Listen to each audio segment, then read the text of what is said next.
বুখারী শরীফের বর্ণনা 5971 নম্বর হাদিস। ওয়ান আবি হুরায়রা রাদিয়াল্লাহু আনহু قال قال جاء رجل الى رسول الله صلى الله عليه وسلم من احق الناس بحسن صحابتي امك ثم امك ثم امك ثم ابوك। সুবহানাল্লাহ বলবেন না।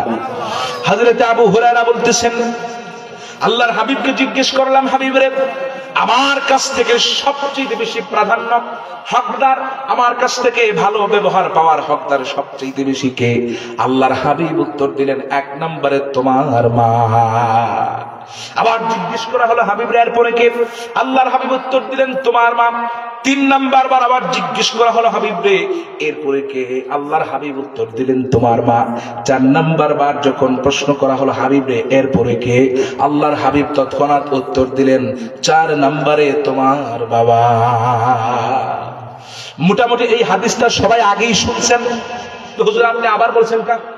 প্রিয় ভাইরা আমার, বাবার চাইতে মাকে 3 বার সম্মান প্রদান করা হলো, কিন্তু কোন কারণে, কিসের জন্য বাবার চাইতে মাকে 3 বার বেশি সম্মান দেয়া হলো এইটা আমরা শুনি নাই।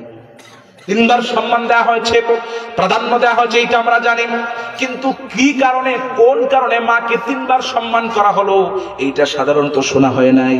এর 3টা কারণ মুহাদ্দিসিনে কেরামগণ ব্যাখ্যা করে দিয়েছেন। 1 নাম্বার কারণ হলো, যেই কারণে মাকে বাবার চাইতেও প্রথমে অধিকার দেওয়া হলো, 1 নাম্বার কারণ হলো মুহাদ্দিসিনে কেরামগণ বলেন, হামালাতহু উম্মুহু কুরহা, মা এমন 3টা কাজ করে যেই 3টা কাজ পৃথিবীর কোনো বাবা করতে পারে না। 1 নাম্বার কাজ হলো হামালাতহু উম্মুহু কুরহা, মা তার সন্তানকে 10 মাস 10 দিন পেটে ধারণ করে, এইটা পৃথিবীর কোনো বাবার পক্ষে সম্ভব না। পেটে ধারণ করার সন্তানকে, পেটে ধারণ করার সন্তানের পায়ের লাথি, এইগুলা আঘাত কত যে কষ্টের, যার কারণে আল্লাহ রাব্বুল আলামিন তার হাবিব বাবার চাইতেও মাকে 1 নম্বরে বেশি প্রাধান্য দিয়েছে। 2 নাম্বার কারণ হলো, মুহাদ্দিসিনে কেরামগণ বলেন, ওয়াদাআতহু উম্মুহু কুরহা, মা তার সন্তানকে 10 মাস 10 দিন পেটে ধারণ করার পরে পৃথিবীর আলো দেখায়, প্রসব করে দেয়। প্রসবের যে ব্যথা, এইটা পৃথিবীর কোনো বাবা সহ্য করতে পারবে না। চিকিৎসাবিদরা বলেন, প্রসবের যেই ব্যথা, সেইটা যদি পৃথিবীর কোনো পুরুষকে দেয়া হতো, ওই পুরুষ পৃথিবীতে থাকতে পারতো না। দুনিয়ার থেকে সেই তীব্র যন্ত্রণায় পৃথিবীর থেকে বিদায় হয়ে যেত। এত কঠিন যন্ত্রণা সহ্য করে আপনার আমার মা দুনিয়ার আলো আপনাকে আমাকে দেখাচ্ছেন, সেজন্য আল্লাহ এবং তার রাসূল 2 নম্বরে বাবার চাইতে মাকে বেশি প্রাধান্য দিয়েছে। 3 নাম্বার কারণ হলো, বলেন নবী সাল্লাল্লাহু আলাইহি ওয়াসাল্লাম, আলাকা আবাওয়ান ফাফিহিমা ফাজাহিদ। জোরে বলি আল্লাহু আকবার। হযরত আব্দুল্লাহ ইবনে ওমর বলতেছেন, আমি একবার আল্লাহর হাবিবের কাছে গেলাম। কোন একজন ব্যক্তি আল্লাহর হাবিবের কাছে আসলো, আসার পরে বলতেছে, ইয়া রাসূলুল্লাহ, ইয়া হাবিবাল্লাহ, আমি আপনার কাছে বায়াত গ্রহণ করতে চাই, আমি আপনার সঙ্গে বায়াত গ্রহণ করতে চাই। কিসের বায়াত?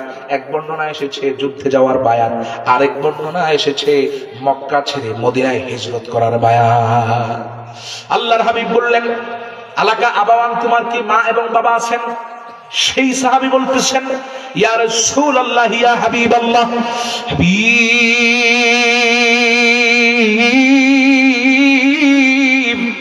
নাম, আমার এবং আমার মা এবং বাবা এখনো জীবিত আছেন। আল্লাহর হাবিব বলেন, রে সাহাবী, তাহলে ফাফিহিমা ফাজাহিদ, মা এবং বাবার কাছে চলে যাও, ওইটাই তোমার জন্য জিহাদ। আল্লাহু আকবার বলেন।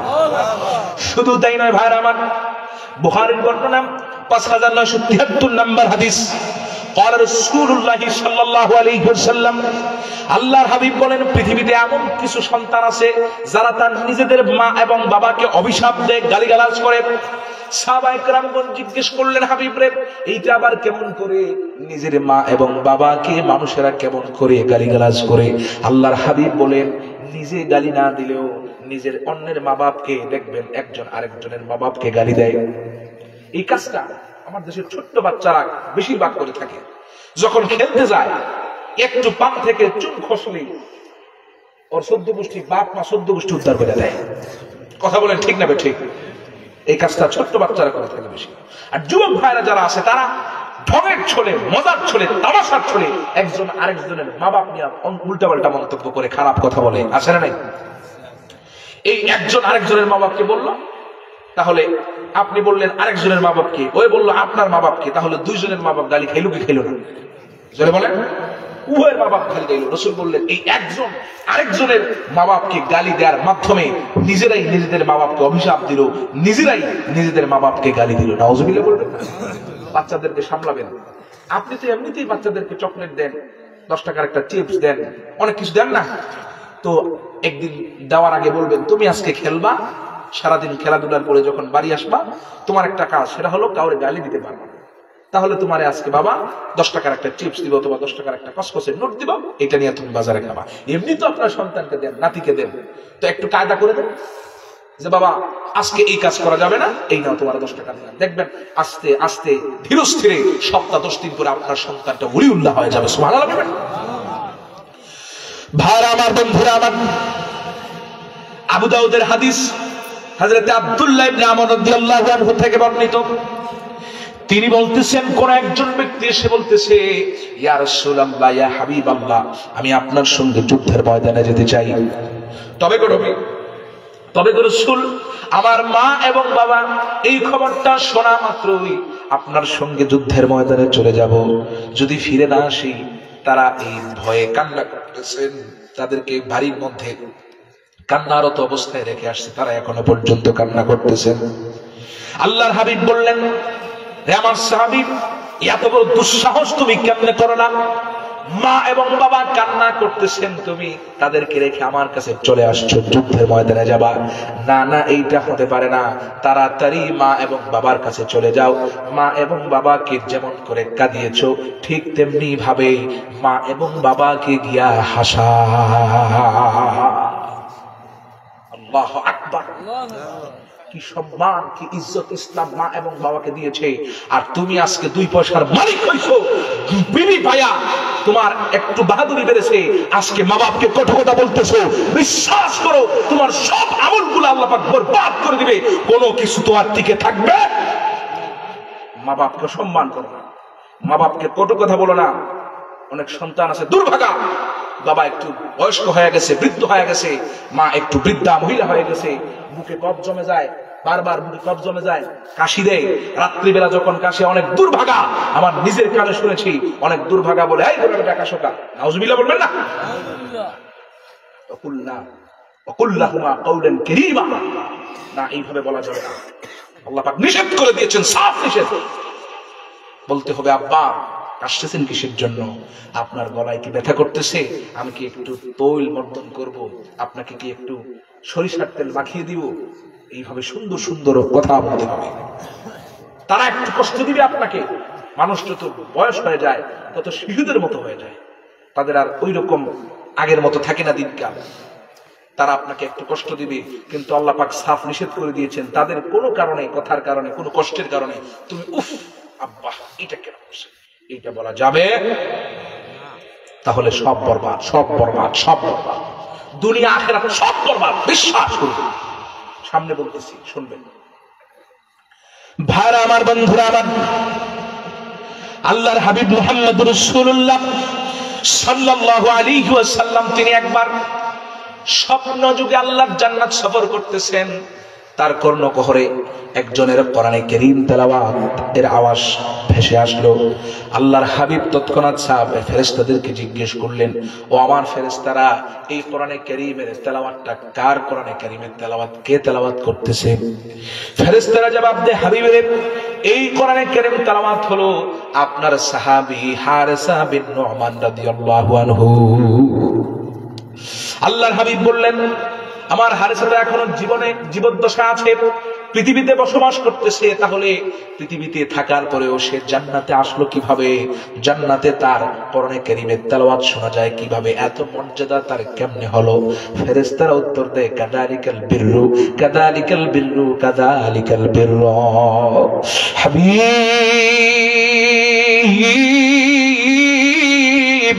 আপনার হারেসা বিন নু'মানের এত ফজিলত, এত নিয়ামত, এইটা এমনি এমনি না, এই নিয়ামতের অন্তর্ভুক্ত আল্লাহ পাক করেছেন আপনার হারেসা বিন নু'মান আল্লাহ পাকের দেয়া শ্রেষ্ঠ নিয়ামত মা এবং বাবার খেদমত করে থাকে।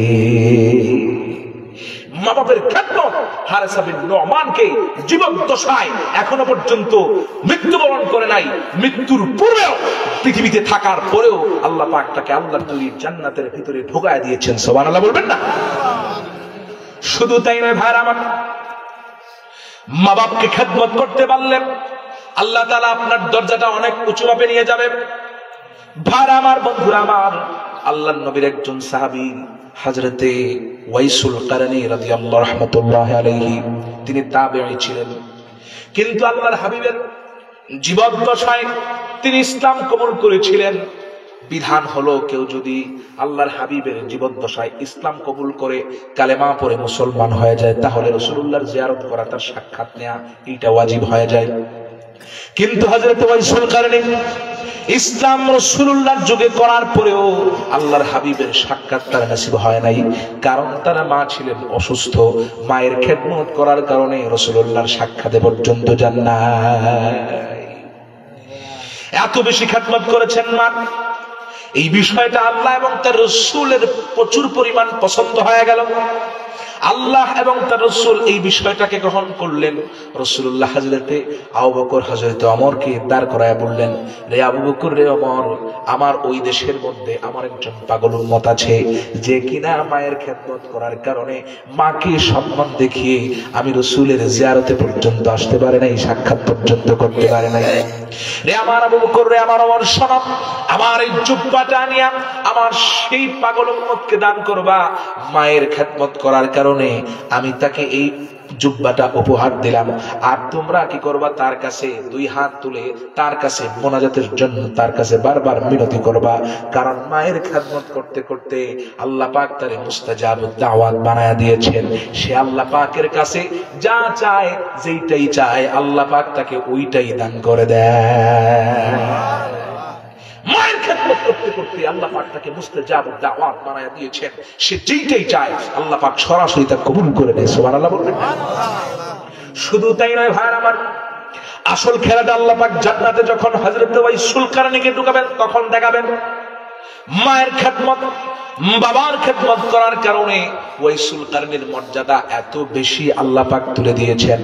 জান্নাতে ঢোকানোর পূর্বে হযরত ওয়াইসুল কারনীকে জান্নাত এবং জাহান্নামের মাঝখানে দাঁড় করায় দিবেন। হযরত ওয়াইসুল কারনীকে বলবেন, ওয়াইসুল কারনী রে, তোমার হাতটা জাহান্নামের দিকে উঁচু করো, তোমার হাতের ছায়ার নিচে জাহান্নামের যত মানুষ পড়বে, জাহান্নামের যত মানুষ পড়বে, সব মানুষদেরকে আমি আল্লাহ পাক জান্নাতের ভিতরে ঢোকায় দেব। মায়ের খেদমত করার কারণে হযরত ওয়াইসুল কারনীর এত ফজিলত, এত রহমত, এত নিয়ামত আল্লাহ পাক তাকে দান করে দিয়েছেন। সুবহানাল্লাহ বলবেন না? শুধু তাই নয় ভাইরা আমার, হযরত জাস্টিস তাকি উসমানী এখনো পর্যন্ত জিন্দা আছেন। তিনি বলতেছেন, আমরা একবার হজের টিকিট করলাম হজে যাওয়ার জন্য। যারা নেট চালান তারা কিন্তু ওনারে চিনেন, জাস্টিস তাকি উসমানী, বিশেষ করে হুজুর আছেন। উনি বর্তমান জামানার মস্ত বড় একজন আলিম, সর্বজন শ্রদ্ধেয়, সবাই ভালোবাসে ওনাকে। পাকিস্তানে বাড়ি।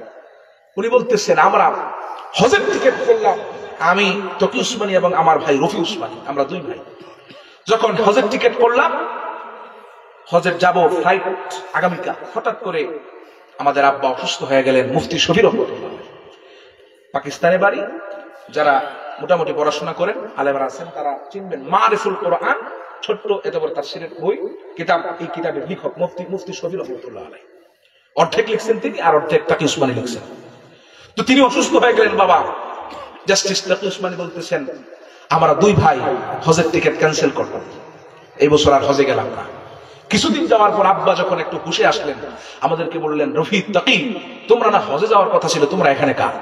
তারা বলতেছেন, আব্বা, এবারের হজ না হয়ে বাড়ির হজের জন্য বাদ দিয়ে দিলাম। সুবহানাল্লাহ। জাস্টিস তাকি উসমানী বলেন, তখন আমাদের আব্বা আমাদের জন্য দুহাত দুহাত তুলে আল্লাহ পাকের কাছে একটা মোনাজাত করেছিলেন, মালিক আমার এই দুই সন্তান আমাকে খেদমত করার জন্য হজের টিকিট পর্যন্ত বাতিল করে দিয়েছে, তুমি মাওলা তাদেরকে এত বেশি হজ করায়ো যাতে তারা হিসাব করতে পারে না কত হজের উমরা করছে। জাস্টিস উসমানী বলেন, এরপরে আল্লাহ পাক কত যে হজ এবং উমরা করাছে আমরা দুই ভাই এখনো পর্যন্ত হিসাব করতে পারতেছি না। আল্লাহ পাক এতবার তার বাড়ির মেহমান বানাইছে, সুবহানাল্লাহ।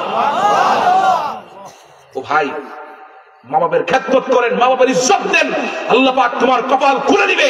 মা বাপকে রেঙ্গিয়ে, মা বাপকে টপকে তুমি কিচ্ছু হতে পারবা না। আল্লাহ পাক তুমি যদি জিরো থাকো, হিরো থাকো, আল্লাহ পাক জিরো বানায় দিবে। আর মা বাপকে সম্মান করো, জিরোকে আল্লাহ পাক হিরো বানায় দিবে। প্রিয় ভাইরা আমার, এই হচ্ছে মা বাপ। মা বাপকে সম্মান করুন, ইজ্জত করুন, আপনার ইজ্জতটা আল্লাহ পাক বাড়িয়ে দিবে। ওটা সমাজের কাছে, ওটা পৃথিবীর মাঝে আপনার ইজ্জত বাড়িয়ে দিবে। বিপদে পড়ছেন, কই যান নিয়ে কার কাছে দৌড়ান? মায়ের কাছে যান, বাবার কাছে যান, বলেন কি আব্বা আমি তো এই বিপদে পড়ছি, আমি তো উদ্ধার দিতে পারতেছি না, আপনি একটু মোনাজাত করেন না।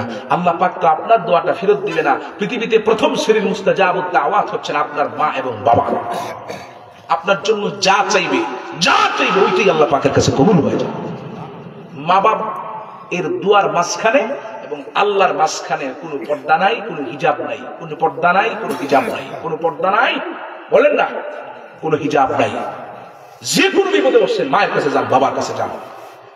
ঋণগ্রস্ত, ঋণ পরিশোধ করতে পারতেছেন না, মায়ের কাছে দৌড়ান, গিয়ে বলেন আম্মা একটু মোনাজাত করো, আল্লাহ পাক আমার জন্য এই মুসিবতটা দূর করে, বিশ্বাস করো আল্লাহ পাক তোমার এই দোয়াটুকুন, মায়ের দোয়াটুকুন ফিরায় দিবেন। প্রিয় ভাই আমার, আপনি যত বড়ই বুজুর্গ হন না কেন, যত বড়ই আল্লাহ হন না কেন, সারা দিন রাত যদি মসজিদের সঙ্গে আপনার কপাল ঘেঁষে ফেলেন, বিশ্বাস করুন কোন ইবাদত দিয়া যত বড়ই বুজুর্গ হন না কেন, মা বাপ যেমন দোয়া করলে ঠেকানো যায় না, মা বাপ বদ দোয়া করলেও কখনো ঠেকানো যাবে